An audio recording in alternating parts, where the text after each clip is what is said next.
There was a time when I felt like I had something to express. Not in a dramatic way, just a sense that something inside needed to come out. An idea, a truth, a perspective, a voice. It felt natural to assume that if something was alive inside me, it should be shared, shaped, or spoken somehow. But lately, that feeling has softened. Not because life has gone quiet, not because experience has flattened out, but because the sense that I am the one expressing something has loosened. This episode is about what it's like when there's nothing to express, and how that doesn't mean nothing is happening. For a long time, expression can feel essential. We talk, create, explain, share, and respond partly because it helps us feel real. Expression confirms that something is here, that we're here. We express to be understood. We express to clarify. We express to connect. And often, we don't notice how much expression is tied to identity. Who am I in this moment? What do I think about this? How do I feel? And can I articulate it? Expression becomes a way of stabilizing ourselves. But there may come a point when that stabilizing isn't needed anymore. You may notice moments where something could be said, and yet nothing feels necessary to say. Not because you're withholding, not because you're uncertain, just because nothing is asking to be expressed. There's no pressure to comment, no urge to frame the experience, no need to translate what's happening into language. At first, this can feel strange. If you're used to processing life through expression, the absence of it can feel like something is missing.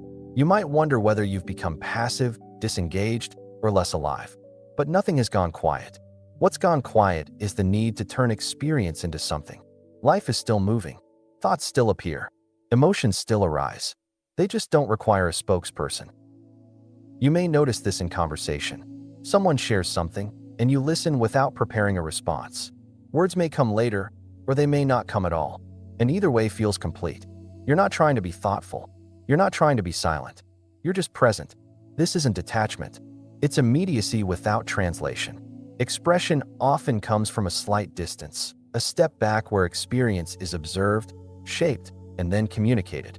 When that step back isn't happening, expression doesn't disappear, but it changes. It becomes situational. Words arise when they're needed.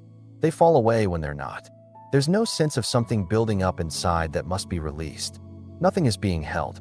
This episode isn't suggesting that expression is wrong or unnecessary.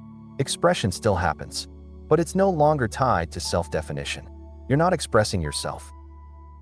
Life is expressing itself, sometimes through words, sometimes through action, sometimes through silence. And you don't need to manage that. This can feel like a relief. You're no longer responsible for making your inner life legible. You don't have to explain where you're at, what you've learned, or how you've changed. You don't need to narrate your experience. It's happening without commentary. There can be moments where this quiet is misunderstood by others or by yourself. You may appear less opinionated, less expressive, less defined, but you're not disappearing. You're simply not organizing life around being expressed. You may notice that creativity changes here too. Ideas still come, interests still appear, but there's less urgency to turn them into something. You don't feel compelled to capture, refine, or share everything that passes through. Some things move through and leave no trace. And that's fine. Not everything needs to become something. This episode is also about letting go of the idea that expression equals contribution. We often assume that if we're not expressing, we're not participating.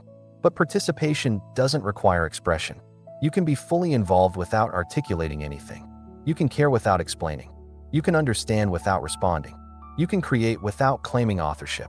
Nothing to express doesn't mean nothing to offer. It means offering doesn't need a voice. You may notice that when expression is no longer required, attention deepens. You listen more fully. You see more clearly.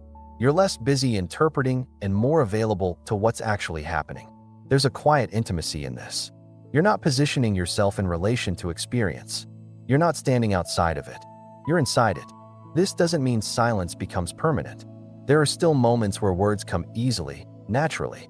They just don't carry the same weight. You're not trying to say something important. You're responding to what's here. This can feel like living without a filter, not in the sense of saying everything, but in the sense of not needing to process life into a form before living it. Life doesn't need to be expressed to be real. It doesn't need to be named to be known. It doesn't need to be shared to be complete. This season isn't about retreating from the world. It's about letting life move through you without turning it into something you own.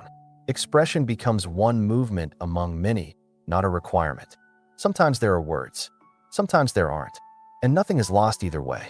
If you're listening to this and noticing that you don't feel the need to explain yourself as much anymore, that you're quieter without feeling closed, you're not withdrawing.